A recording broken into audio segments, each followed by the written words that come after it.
Assalamualaikum warahmatullahi wabarakatuh. Saya Sri Nawina Hasibuan SPD, calon guru penggerak angkatan ke-10 dari SMP Kemala Bayangkari 1 Medan.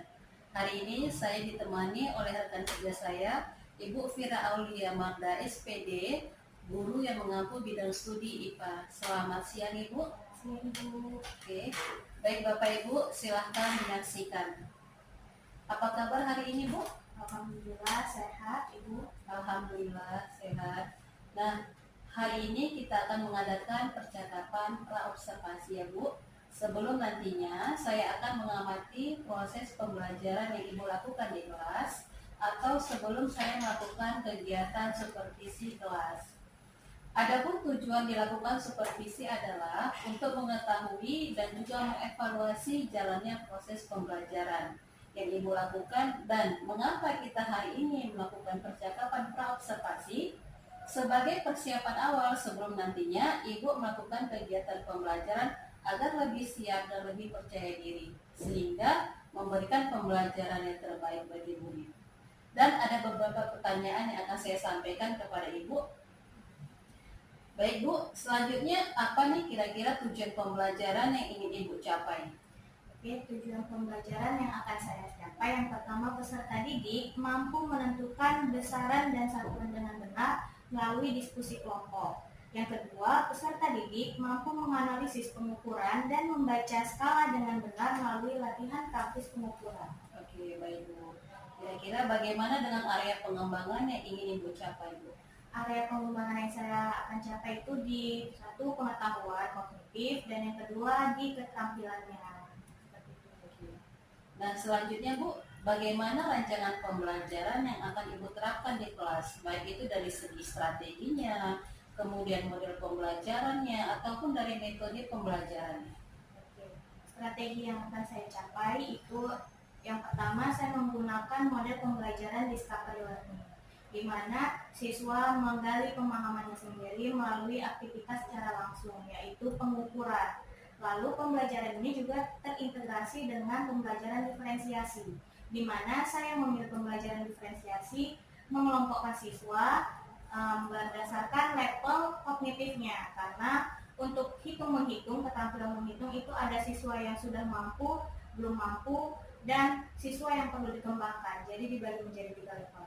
Nah, selanjutnya itu metodenya yang pasti yang pertama dengan diskusi. Siswa yang sama levelnya itu akan diskusi sesama yang mereka pahami. Lalu yang kedua, dengan menghitung secara langsung pengukuran berdasarkan LKPD yang akan diberikan, itu anak-anak akan menghitung berapa volume air, berapa panjang buku, dan yang lainnya. Lalu media yang dibutuhkan ketika pembelajaran yang paling utama adalah yang pasti sumber utama laptop untuk guru menyampaikan PowerPoint, lalu sumber alternatifnya itu guru memberikan LKPD atau lembar kerja peserta didik seperti ini. Berarti Ibu rencanakan sudah melakukan pembelajaran yang berbasis pembelajaran diferensiasi dan terintegrasi dengan KSI ya Bu ya. Oke Bu, baik. Kemudian kira-kira Bu, kapan Ibu akan melakukan proses pembelajaran tersebut, di hari apa dan kelas berapa Bu? Oke, pembelajaran ini akan dilaksanakan pada hari Selasa tanggal 30 Juli 2024 Ibu, tepatnya di jam pertama itu jam 7.30 sampai jam 9. Lalu itu akan dilakukan di kelas 7A. Oke, baik Bu, akan dilakukan di kelas 7A ya Bu ya, di hari Selasa tanggal 30 Juli. Baik Ibu, di hari itu saya akan datang ke kelas Ibu, saya akan melakukan supervisi kelas. Saya akan mengamati proses pembelajaran yang sedang berlangsung, dan nantinya saya akan mencatat Bu hal-hal apa saja yang terjadi di dalam kelas. Nah, nanti setelah kegiatan ini kita akan mengadakan percakapan yang terakhir ya Bu, percakapan pasca observasi yang nantinya kita juga didampingi oleh pengajar praktis saya. Nah, sebelum kita akhiri percakapan hari ini, kira-kira apa yang Bu dapatkan dari percakapan kita hari ini Bu? Nah, dan berdasarkan percakapan hari ini, saya menjadi lebih siap Bu untuk menyusun perangkat ajar yang akan dipraktekkan di dalam kelas, sehingga kegiatan pembelajaran nanti akan lebih terkonstruksi dengan benar dan bisa menerapkan hal-hal yang sesuai seperti itu. Baik, Bu. Oke, terima kasih Bu atas waktunya sudah mau berbincang-bincang dengan saya dari percakapan praobservasi ini, dan sampai bertemu di observasi kelas berikutnya ya Bu. Oke, terima kasih Bu atas waktunya. Demikian percakapan kita hari ini, sampai bertemu di kegiatan observasi kelas dan kegiatan pasca observasi. Wassalamualaikum warahmatullahi wabarakatuh.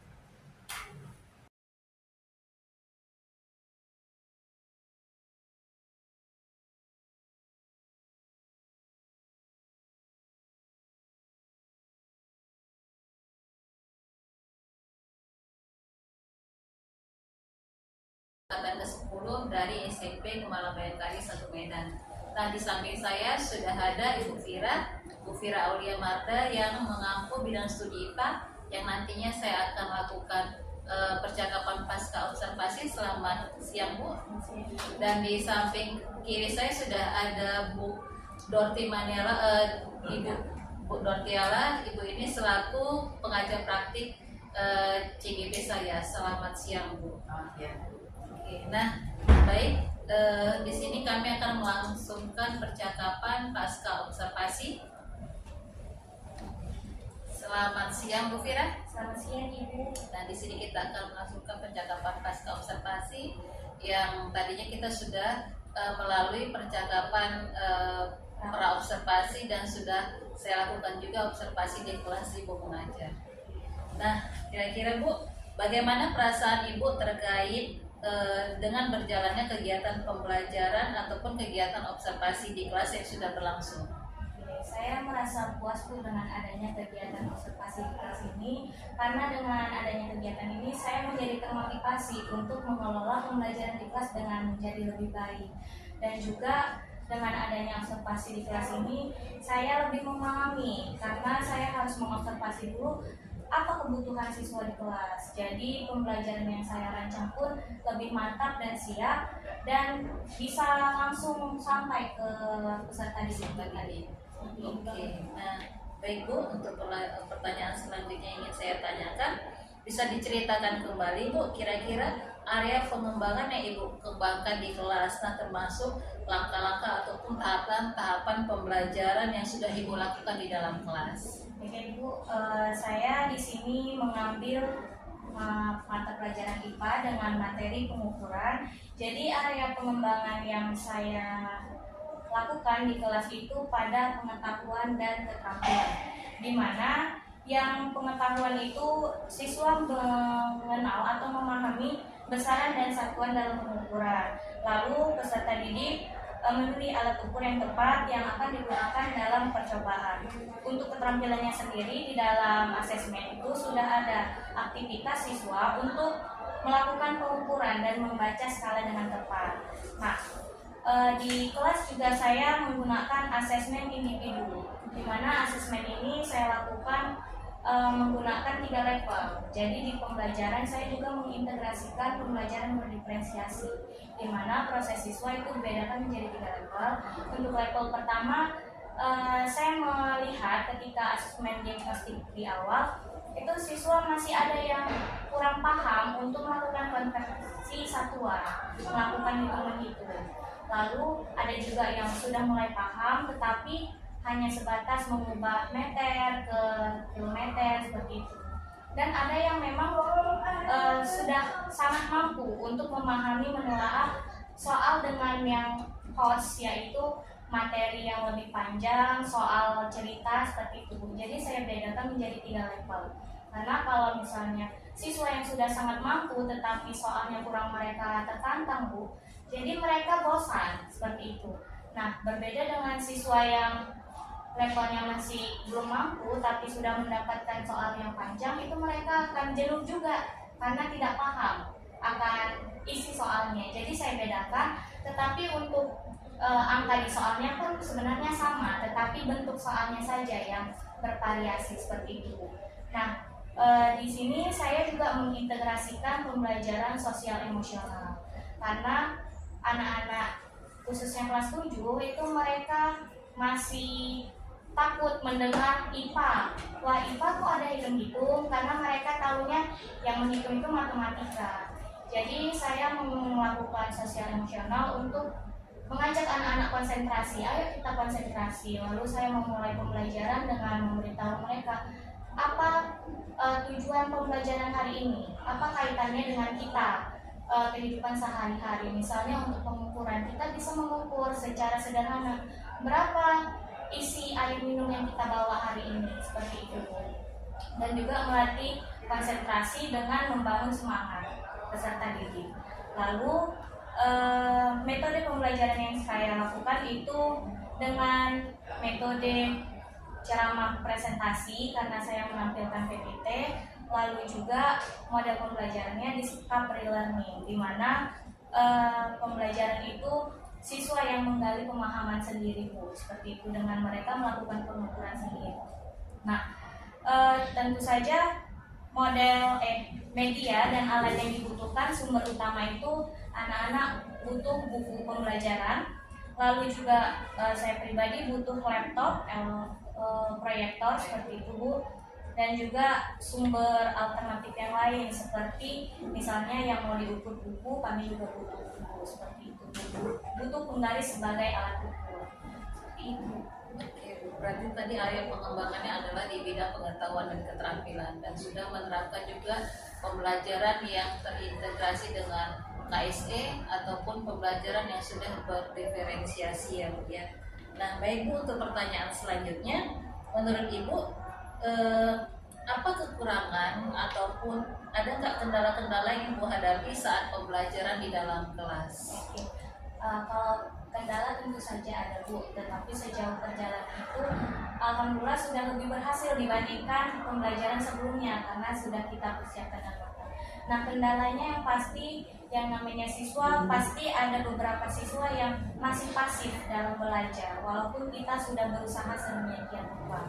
Nah, terlebih lagi di kelas kan siswa kita banyak, Bu, jadi tidak secara langsung semua terakomodir, apalagi dengan hitung menghitung. Lebih banyak anak-anak itu kalau hitung menghitung gurunya harus satu persatu nih diajarin gitu. Jadi mungkin kendalanya itu masih ada siswa yang pasif seperti itu. Pastinya ada kendala ya Bu ya, karena dengan siswa yang dengan kompetensi yang berbeda-beda seperti itu. Nah, pertanyaan terakhir nih ya Bu ya, kira-kira apa nih yang menyebabkan mereka itu pasif ataupun kurang aktif dalam pembelajaran? Oke. Tentu mereka pasif dan kurang aktif itu satu, karena saya belum mampu mengakomodir satu persatu siswa.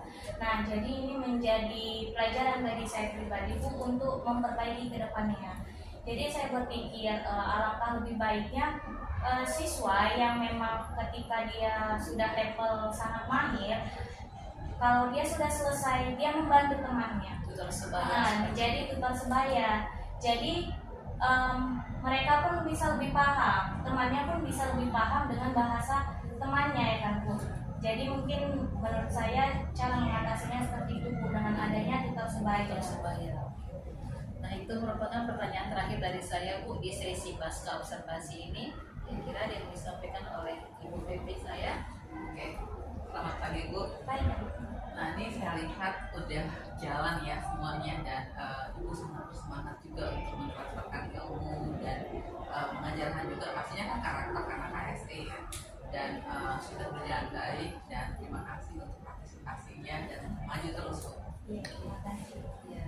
Terima kasih kepada Bu Vira yang sudah meluangkan waktunya untuk kegiatan dari pra-observasi, observasi sampai kegiatan terakhir pasca observasi, dan terima kasih juga kepada Ibu PP yang sudah mendampingi di percakapan pra-observasi ini. Oke, pasca observasi. Nah, oke, terima kasih Bapak Ibu. Sekian untuk percakapan pasca observasi hari ini. Saya sudahi. Wassalamualaikum warahmatullahi wabarakatuh.